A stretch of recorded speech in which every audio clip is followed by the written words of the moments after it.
কলকাতার আরজিকর কাণ্ড নিয়ে এবার পথে নামল বিজেপি। আজ ইসলামপুর শহরের তারা ধিক্কার মিছিল করে। দলীয় কার্যালয়ে শিবডাঙ্গি পাড়া থেকে এই মিছিল শুরু হয়। চৌরঙ্গি মোড় হয়ে পুরাতন বাস স্ট্যান্ড হয়ে এই মিছিল দলীয় কার্যালয়ে এসে শেষ হয়। বিজেপির উত্তর দিনাজপুর জেলা সহ সভাপতি সুরজিৎ সেন বলেন, আমরা এর শেষ দেখে ছাড়ব। রাজ্য জুড়ে বিজেপি রাস্তায় নেমেছে, আমরা এর শেষ দেখে ছাড়ব। তিনি আরো বলেন, একজনকে আই ওয়াশ করার জন্য ধরেছে, বাকি আসামিরা কোথায়? জানেন যে কলকাতার বুকে আজকে আরজিকর মেডিকেল কলেজ আমরা সবাই জানি নাম করা।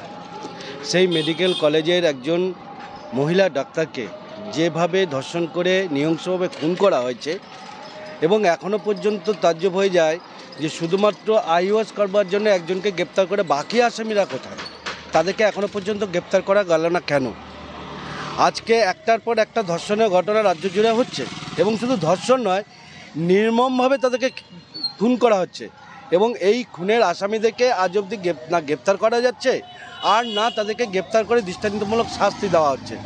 তো এখনও অবধি একজন আছে, কে সুরক্ষিত আছে বলুন তো? আজকে আপনার আমার বাড়ির মহিলা মেয়েরা তারা যাচ্ছে পড়াশোনা করতে, ছেলেরা পড়াশোনা করতে যাচ্ছে, সেখানে যায় যদি এভাবে নির্মমভাবে হত্যা হতে হয়, এইভাবে ধর্ষিত হতে হয়, তাহলে কোথায় সুরক্ষিত আছে? কে সুরক্ষিত আছে?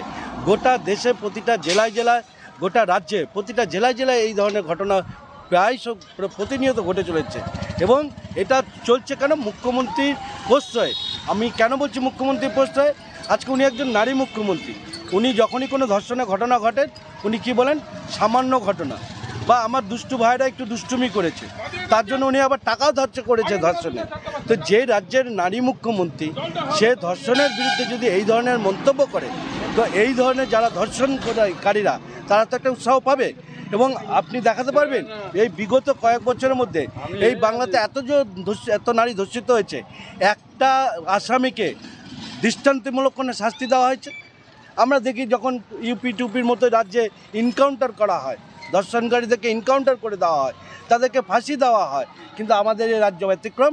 কারণ এখানে যে শাসনের ক্ষমতায় বসে আছে, যে প্রশাসনে বসে আছে, উনি এদের মদতদাতা।